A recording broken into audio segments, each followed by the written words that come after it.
അടിയന്തരാവസ്ഥ കാലത്തെ ഉറപ്പിച്ചുകൊണ്ട് തരൂരിൻ്റെ ഒരു ലേഖനമുണ്ടായി. അതിൽ സഞ്ജയ് ഗാന്ധിയും ഇന്ദിരാഗാന്ധിയും കാര്യമായി വിമർശിക്കുന്നു എന്നാണ് വിവരം. ബൽറാം, യഥാർത്ഥത്തിൽ ഇത്തരമൊരു ലേഖനം ഇപ്പോൾ പ്രസിദ്ധപ്പെടുത്തുന്നതിലൂടെ തരൂർ എന്താണ് ലക്ഷ്യം വയ്ക്കുന്നത്?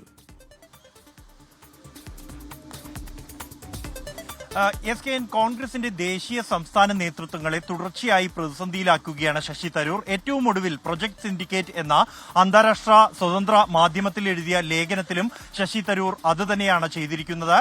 ഈ പ്രൊജക്ട് സിൻഡിക്കേറ്റിൽ ശശി തരൂർ കാലങ്ങളായി ലേഖനങ്ങൾ എഴുതാറുണ്ട്.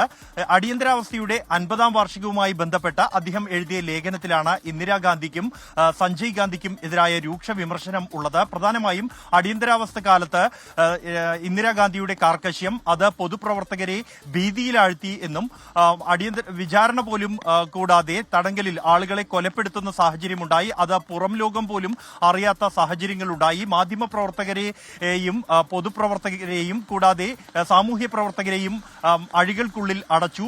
ജുഡീഷ്യറിയെ പോലും ഭീഷണിപ്പെടുത്തി തുടങ്ങിയ കടുത്ത വിമർശനം തന്നെയാണ് ഈ ലേഖനത്തിൽ ഉള്ളത്. ഒപ്പം തന്നെ നിലവിലെ സ്ഥിതിയിൽ നിന്നും ഇപ്പോൾ ഒരുപാട് മാറിയിട്ടുണ്ട് രാജ്യമെന്നും രാജ്യത്തെ ജനാധിപത്യം കൂടുതൽ ശക്തിപ്പെട്ടിട്ടുണ്ട് എന്നും ഈ ലേഖനത്തിൽ പറയുന്നു. അധികാര കേന്ദ്രീകരണവും കൂടുതൽ പിന്തുണയുള്ള അല്ലെങ്കിൽ ഭൂരിപക്ഷവുമുള്ള ഒരു സാഹചര്യമുണ്ടായാൽ അത് ജനാധിപത്യത്തിന് ഭീഷണിയാണ് എന്നാണ് ആ ലേഖനത്തിൽ ശശി തരൂർ പറഞ്ഞു വെക്കുന്നത്.